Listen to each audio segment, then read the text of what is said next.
Yeah, welcome everybody. Thanks for being here. I know it must have been a long day. I'm going to try to make it worth your while by talking a little bit about the foundations of data and the role that blockchain can play in thinking about different data infrastructures. And I want to start with two observations, with two trade-offs that we have accepted, that I think we have accepted exactly the wrong way around.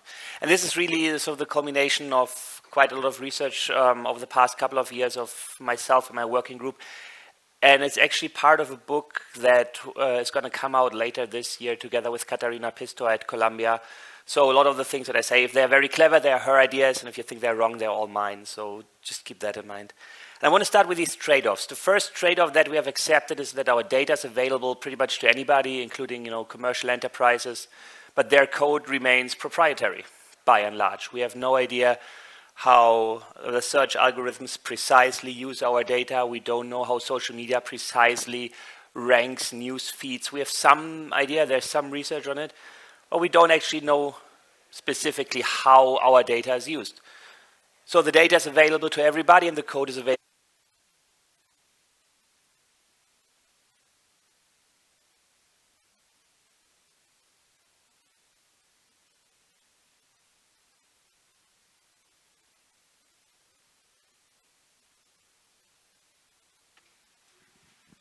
Better? Okay. So the data is available to everybody who can capture it, and the code is available only to those who have control over the data. I think this trade-off is exactly the wrong way around. It should be the other way around. Our data should be available only to a very select few, and they should be able to do with it only things that we approve of, that we know how they handle our data. The second trade-off is related to that. The trade-off is that we've accepted that access to data is narrow, that few people have access to data. Think about GDPR. When you've worked with any kind of research data, you will have encountered that issue, that the access to the data is narrow, is restricted to a few people.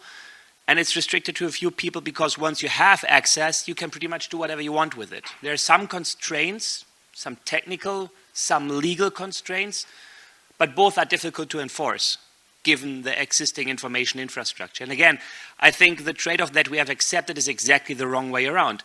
Access to data should be broad to many people who should then be able to do only the things that those who have created the data actually agree with. So that access should be broad, but you should retain control over your data. So these are two trade-offs that we have accepted, and I think with new technology, and that's sort of the core of the talk today, is to discuss how sort of the information infrastructure that we have can be thought of differently using new technology that we have. With new technology, we can actually think a couple of things differently from the way we have implemented them historically. And it begins to matter. When we first started building information infrastructures, moving from the mainframe computers to personal computers to the cloud, data didn't have that kind of value that it has today. The first sort of mainframes, when you go back to like even the very early days of the first computers, ENIAC, EDVAC, and so on, data didn't really have value. It was there, sure, and you would do some things with it, sure.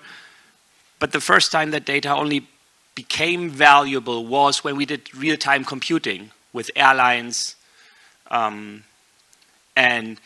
in some banking applications. So only then was data valuable. So the infrastructure that we have today, and I'm going to talk a bit more about how that looks like and what the components are, this infrastructure was built during a time when data wasn't actually that valuable, especially not relative to the infrastructure that would process it. So the thing that had value was the expensive, large, room-filling kind of machinery that would process the data, but not the data itself. Nowadays, it's exactly the other way around. Nowadays, data is much more valuable because we have found new ways to use it. So the infrastructure that we have to manage, to maintain, to process, to store the data was built during a time when the thing that it would store wasn't actually that valuable. So there's a disconnect here. And this, with AI, I think it's really coming to a point where Ilya Sutskever had this talk the other day where he was speaking about how it's not about an arms race about chips. It is an arms race about high quality data. And there's sort of, when you follow the DeepSeek discussion of the past couple of days, it's the first glimpse of, it's not actually an arms race about who gets more NVIDIA chips. It is an arms race about who creates a data ecosystem that creates high quality, good data that you can use to train models. Because then you can substitute the chips. And you don't actually need to spend hundreds of millions of dollars for training a model, but maybe much less. So if we enter this world where, you know, bad data really becomes an issue, I think it's worthwhile to rethink how do we process data, how do we store it, how do we handle data, how do we build information infrastructures. And I want to give you this one sort of like high-level picture of this.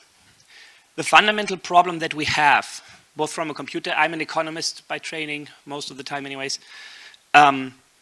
so both from the computer science perspective as well as from the perspective of people thinking about incentive systems, is that if you have data that is controlled by firm A and you have data that is controlled by firm B and you want to bring it together, you are screwed because either firm A needs to share their data with firm B so that firm B can do with it whatever they want. Remember this trade-off that we've accepted, or the other way around, or both of them need to share their data with a trusted third party.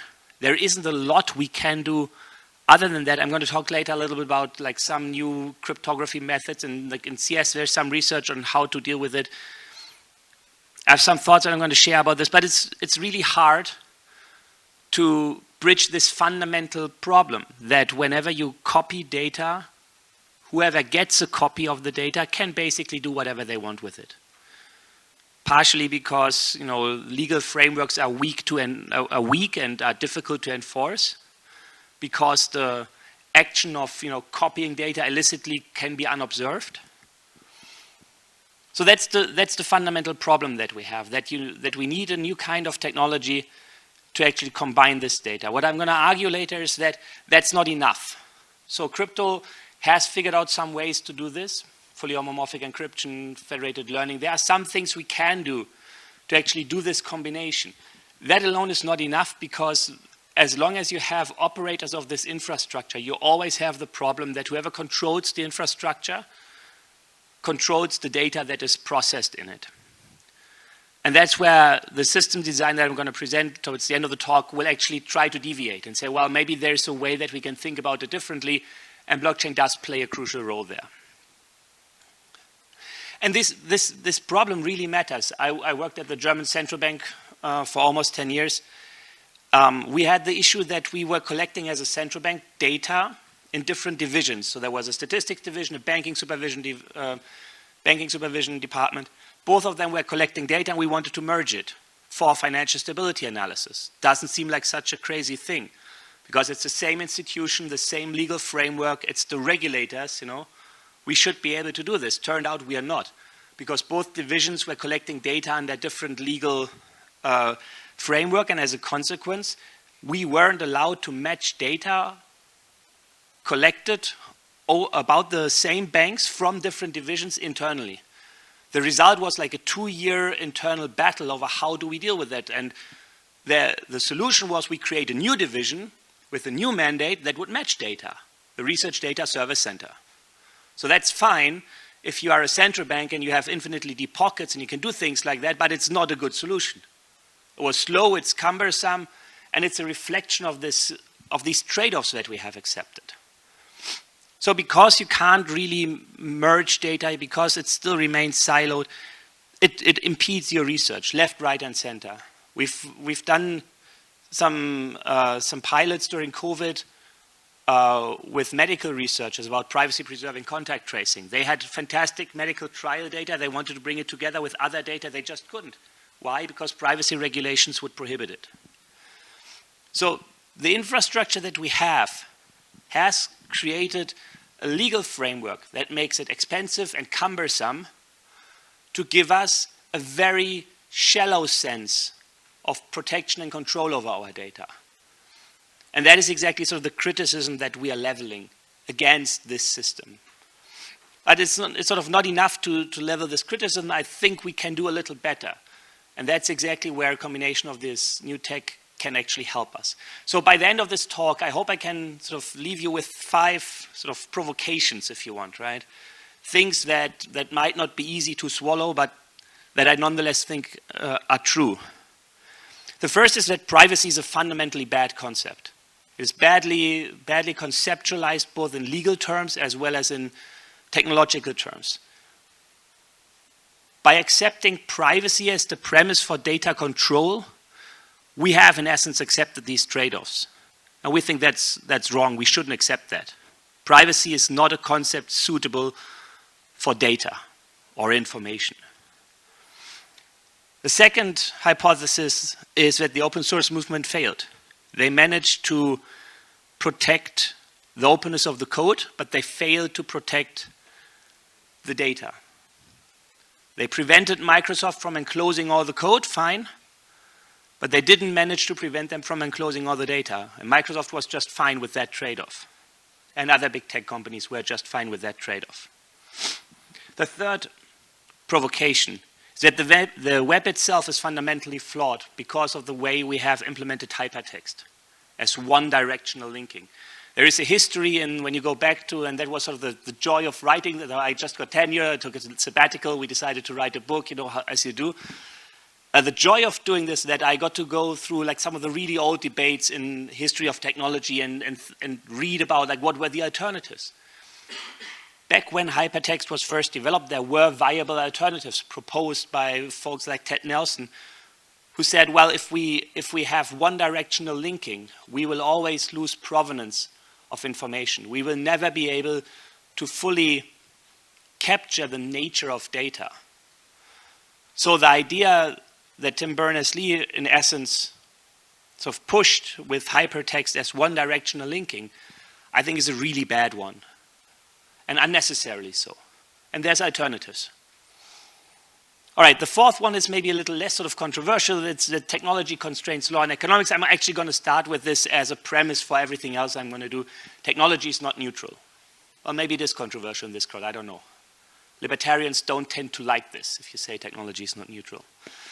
But I'm going to make an argument for this. And the last one is that, you know, if you think about how to fix this, it helps to go back through the history of technology, point your finger at the things that have gone wrong, look at what were the alternatives proposed at the time, you know, to not go completely crazy and only think about things that were actually feasible and possible, and then just take it to the next stage and come up with an alternative system. And I think blockchain does have an important role to play in this fix. In fact, I would make the argument that it is the only useful application of blockchain, and that I haven't met any other that I can defend after working on it for many years, both as a regulator, as an entrepreneur, as a professor. So yeah, happy to also take, you know, pushback. This is not supposed to be, you know, me just talking about this and you just, yeah, and then walking out and disagreeing. So please feel free to sort of interrupt, disagree at any point. All right, so that's the plan for my talk. And I think I have like 30 minutes or so left. All right. So let me start with the first argument, just the premise of everything I'm going to talk about. And the reason why an economist should even be allowed to talk about technology, you know, which is not self-evident. And that is that technology itself is not neutral. Langdon Winner in The Whale and the Reactor, he makes that argument saying that technology shapes society.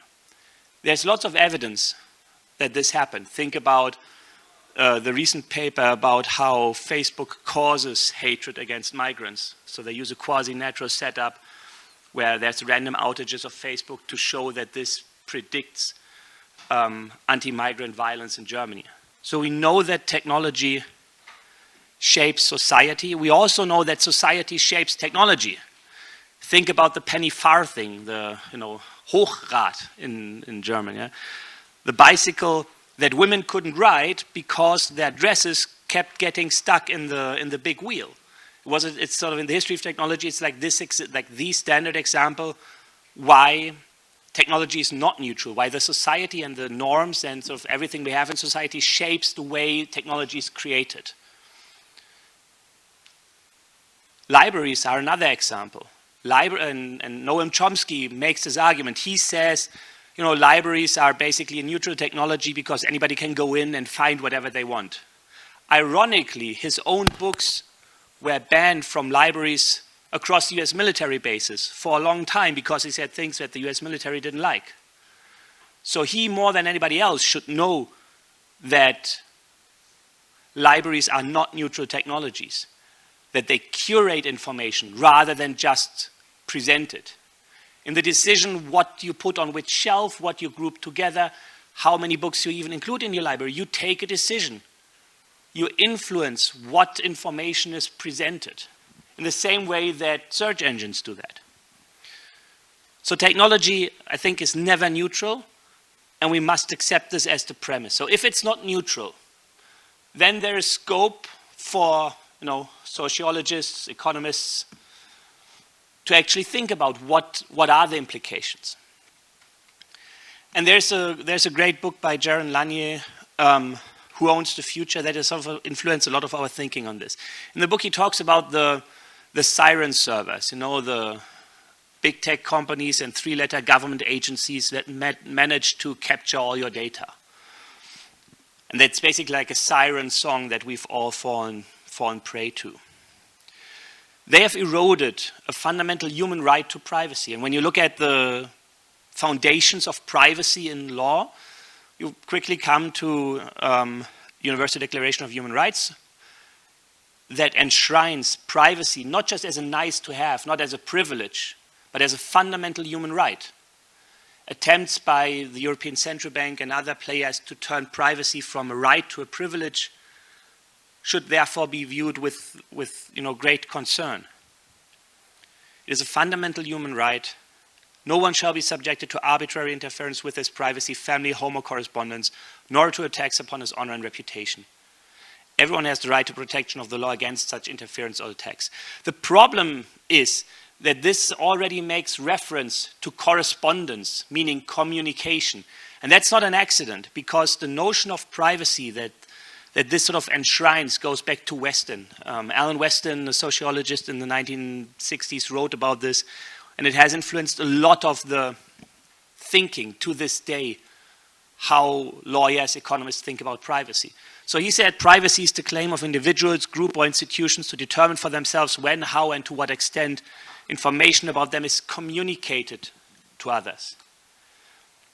So he reduces information to communication. That is the first head fake that we are accepting.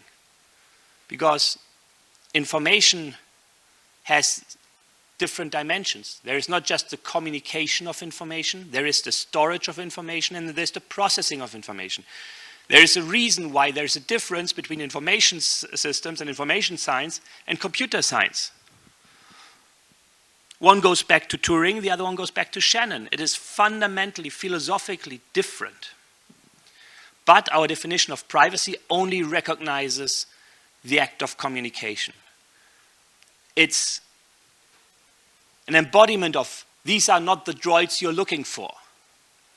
By accepting it, we are accepting this binary choice between disclosing everything or disclosing nothing. That is sort of the Western idea, that if we constrain what is communicated about us, we can constrain everything that anybody knows about us. And it goes back to Warren and Brandeis, legal scholars at the end of the 19th century in the US, who have written about privacy as the right to be left alone. My home is my castle, was the idea.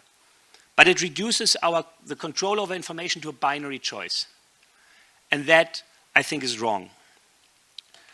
So the second part of the argument is, first part was technology is not neutral. The second part of the argument is data is relational. So what we mean with that is the following.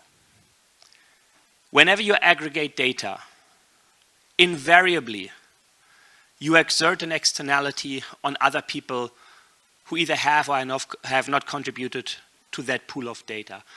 Whenever you take out a loan, repay it or not repay it, you create information about other people like you, whether they've applied for a loan or not. There's nothing they can do about this. There's no way you can protect yourself against these kind of inference that comes from the aggregation of information. It is something that is fundamental to the nature of data. It is inherent in the nature of data. Salome Viljoen is a legal scholar at Michigan. She has a paper specifically about this relational nature of data in her example, there is two people who have both tattoos. One of them is a gang member. One of them registers the tattoo at a website for tattoo enthusiasts. The website is being bought by a company that then works with the FBI and other law enforcement so that they create a database of tattoos and gang affiliations. The other guy who also has a tattoo, who may or may not be a gang member, suddenly gets profiled by the police because of that tattoo. Why? Because somebody else created information that this tattoo is associated with a gang affiliation. There's nothing you can do against these kind of inferences. It is fundamentally embedded in the nature of data. And by treating data as something that is absolute, that is individual, what we would call it despotic, for a reason you'll see in a second, we neglect the relational nature of data. Daron Acemoglu, who got the Nobel Prize in Economics this year, he wrote a paper a few years ago about these externalities, called Too Much Data. So data, because it is relational, cannot be treated as if it was an absolute despotic entity. So therefore, our hypothesis is Western needs correction. You can't talk about privacy in the sense of restrictions to communication because it neglects the relational nature of data. And therefore, it misses what is fundamental to data. We should not concern ourselves with privacy. That's not a thing, not a useful thing anyways. We should concern ourselves with control over relational data. What kind of data is created, how it is processed, how it is used, and for what purposes, by whom, how often, and under what conditions. That is what we should concern ourselves with. That would be a much richer set of controls over our data. That would be a richer set of rights. All right, so let me just check in terms of the time. Okay, so I'm going to be quick about this part. So when we did this analysis, we looked at what are the key points in computing history, like who is to blame? That was my question. Who is to blame for all of this? The TLDR is, it's the copy function. Specifically, the guys who implemented the first Unix system, they messed it up. And I'm going to give you an argument why that is the case. So when you look at the sort of history of computing, there were no users. You had the almighty wizards managing large rooms of computers at their whim. Data was stored there, but it wasn't separate from programs before John von Neumann came up with ways to deal with that. It was enclosed via physical enclosure. Whoever has access to that mainframe, to that big computer, they controlled all the data. Users, such as we know them, came much later, came with the invention of Unix at Bell Labs. And there's something to be said about the system being developed at a commercial entity rather than an academic institution, like some of the later operators, or Multics was, for example. So when you think about why can't the relational nature of data not be respected, it boils down to that whenever you copy data, you lose track of where it comes from. You don't recall on the operating system any previous operations on a piece of information that is stored on a hard drive. You can copy it, and you forget all the history. Everybody that has contributed to a database, all the individual users that have collected their geolocation information, or whatever it is. You lose track of all of this because the copy function was implemented as a copy from to, but without memory. That was a conscious choice of Koenig and Ritchie and all these guys who built the first Unix implementations. It was not necessary. It was not without alternative. They have thought about this. Other people have implemented different copy functions. The Elephant OS, for example, keeps track of every single operation that you do on a file. So it's not without alternative.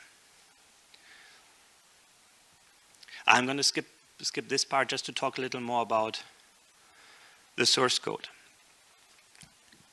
Now, we had a similar argument in the late 90s, early 2000s around who controls the code. And the argument back then was, make the code open source. That protects users' control over the data. That argument was correct as long as data was stored locally. I would argue, Bill Gates was actually right. The golden age of privacy and control over data was when we had Microsoft Windows and when we had personal computers. It was all downhill from there. Because at that point in time, data was stored largely decentralized. Not everything, of course. You had large corporations, airlines, banks, whatever. They always had their big databases, of course.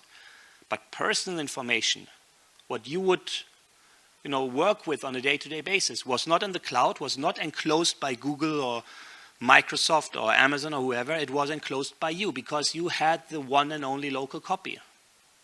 Only with the emergence of the cloud, that distinction started to matter. So the idea that we should care about who controls the code is only relevant if data is stored in a decentralized way. The moment everything gets centralized, data gets, pooled together, it doesn't matter as much who controls the code, or if you know what the code is supposed to do, you can never verify that this code is being executed on your data.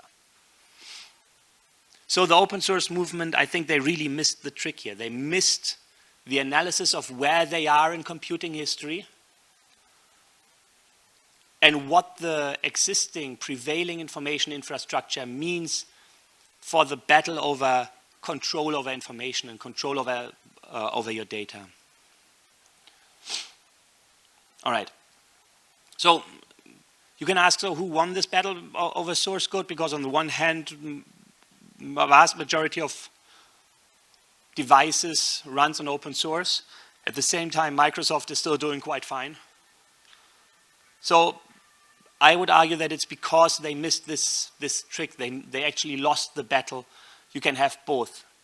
You can have world running largely on open source and still having these large siren servers, data collectors. All right, because the hobbyists did not anticipate that data can be enclosed even if the code is free. They always thought data is going to be distributed and it's locally enclosed, and that's not true. So I blame them for some of our predicament.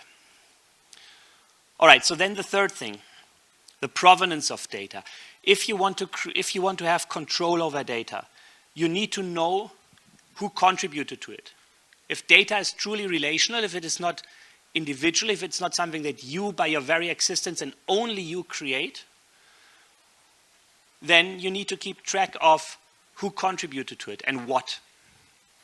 That is difficult in a world where the copy function has no memory and where the next best thing we created, which is the web, also has no memory. We have cookies and all these tracking technologies because there is no history of where you were before on the web. It was a conscious design choice by implementing hypertext as one-way linking. You click on a link and then you go to the next website, but the protocol is built such that it doesn't remember where you come from without additional things like cookies. You are never able to overcome these constraints. You're never able to create provenance of information. Without provenance, without keeping track of who created the information, you can never create property rights. It is a fundamental condition for property rights. So Tim Berners-Lee is to blame as well. I continue to blame him because he's now doing this self-sovereign data storage, which is the next bad idea, because it, again, doesn't reflect the relational nature of data. All right, so the provenance of data is important. We had an alternative. There's a wonderful documentary out there by Werner Herzog called Lo and Behold, Reveries of the Connected World. If you haven't seen it, it's on YouTube, check it out, it's really worthwhile. It is about this battle in the 60s and 70s about hypertext, which seems super archaic and super arcane. Why would we care how hypertext is implemented? Well, we care how it is implemented because it shapes how information is processed, how it is stored, how we deal with it, what kind of rights we can create to it. These kind of small decisions, because technology is not neutral, they do matter. So he proposed Xanadu, which was never finished, like Wired called it once the greatest vaporware in computing history. I don't know if there's still a working version of it, but the ideas are valid. All right, so Ted Nelson was right. That's the third hypothesis. Data needs provenance. Hypertext should be bidirectional. And the copy function should keep a history of how a file was processed. All right. Oh, we do have examples with information provenance today. Open source software is one of them. In an open source library, you know everybody that wrote code that you are reusing. So you keep track of where individual pieces of code come from. So this paradigm of reusing existing code, that creates provenance. In academic research, the convention to cite everybody that influenced your thinking, that creates provenance of information. With digital art and mashups and NFTs, you do have provenance of where individual pieces of information come from. So it's not that we haven't seen this, right? It's just that when it comes to the storage of data, we haven't implemented it. All right, and that gets me to the next point, the despotic data dominion. So now that we've sort of accepted, data is relational, technology is not neutral, the way we store data doesn't necessarily lend itself to property rights. Let me drive this point a little bit and talk a little bit about how law and economics struggle to conceptualize data. For an economist,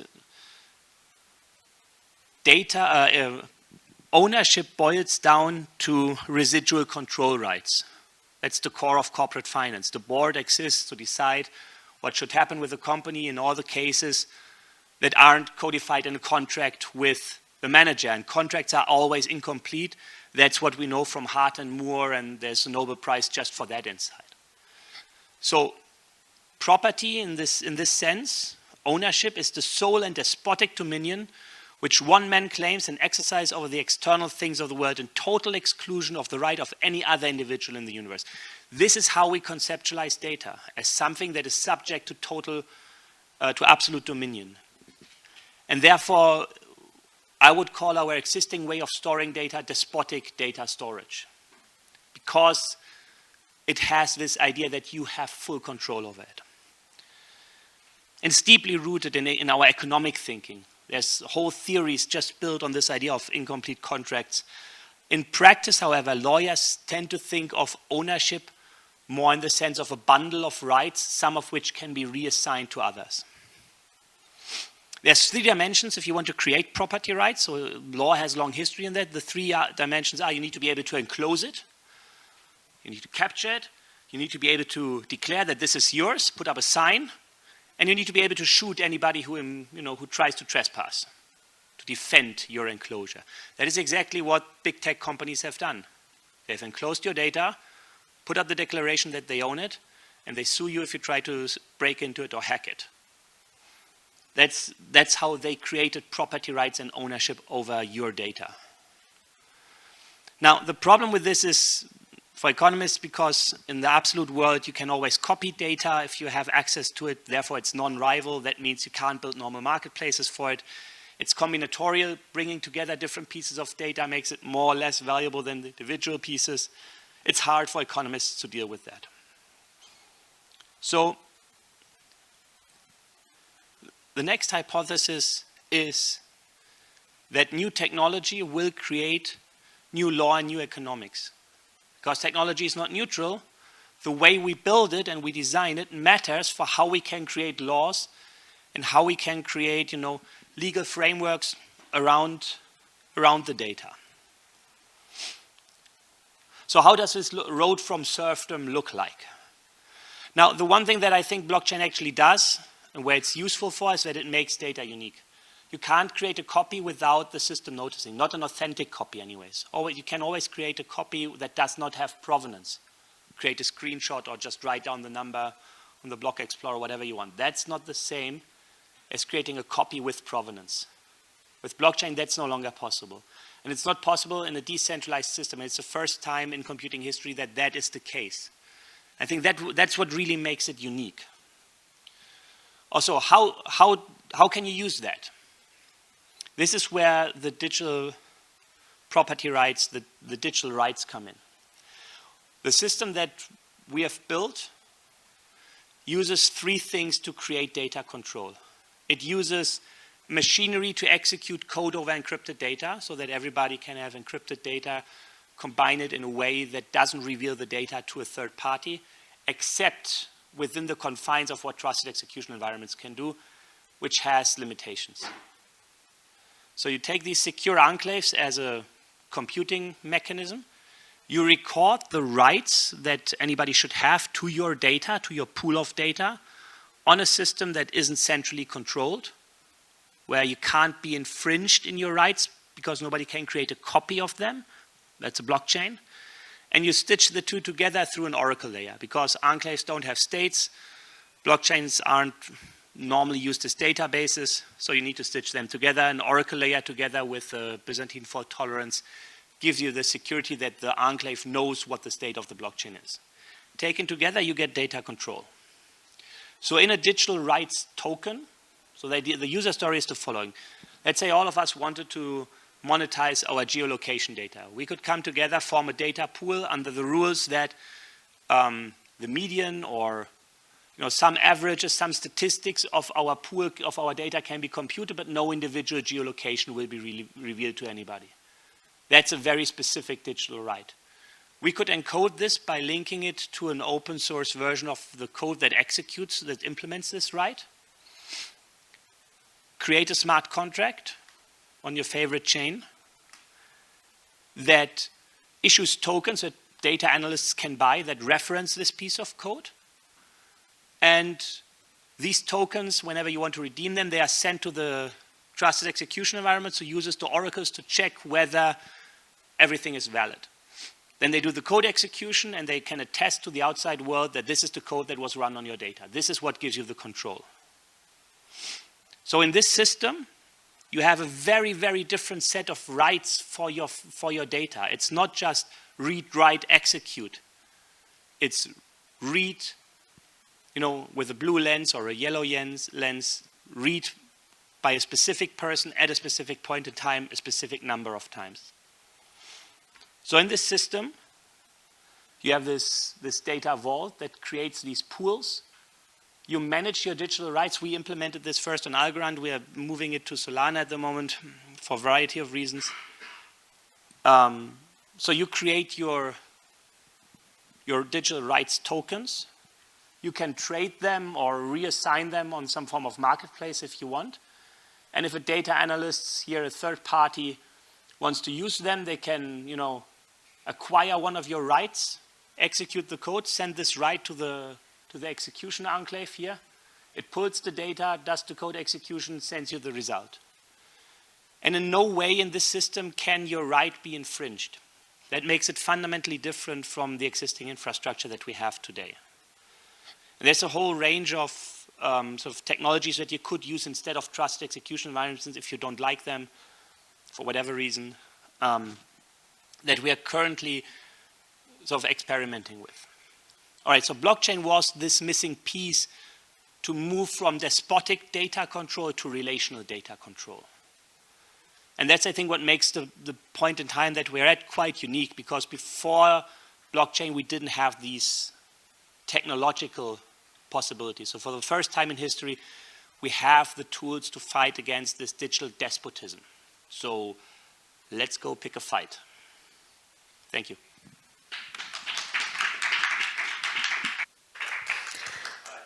For questions, like one or two? Or do we have to move on? Yes. One. Thanks for the speech. Ramesh here. We talked before.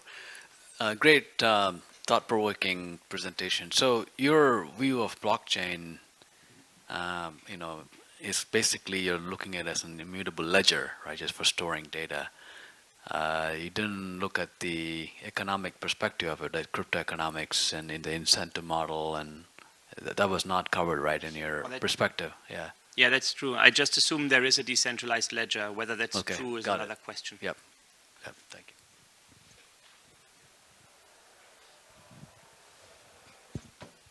Hi. Quick question to the criticism of the self-sovereign data storage. Do you think it's just actually a bad idea or just an insufficient idea? Are there in your design no self-sovereign data vaults and it's all relational, so it's basically we don't need to manage it individually anyways? Well, let me put it this way. Privacy is like virginity. You can only use it once, and when you lose it, it's very likely you get fucked. And that's exactly what self-sovereign data storage does. It makes it easy to lose your virginity. Maybe that's a good thing, but I don't like it. But it could be combined with the relational pool, right? So it could be Yes, that you have can your use it own as a pool. first point in a bigger infrastructure, but in itself it is insufficient. Another one, last one. Great talk, thanks. Seems like most use cases are around finance and how do you manage wealth and optimize the financial institutions and markets. How would you monetize time? As I believe it's the most important resource and the scarcest for any human on this planet. Oh yeah, so actually the examples are just because I worked in finance, so I know what, like for compliance it matters. Banks spend lots of money on compliance and GDPR and these things. Healthcare applications are much more important. We did one pilot with medical researchers to help them to combine different medical data. For example, if you want to find out antibiotic resistant strains in hospitals, they need to combine their data from different hospitals, but they are owned by different entities. So that's an application for technology like this. Eventually, I hope that this is a different kind of infrastructure. It becomes an alternative to the cloud model that we have. And then everything, like all our personal data, should be stored in a relational way, not in a despotic way. Cool, thank you. Great, thanks.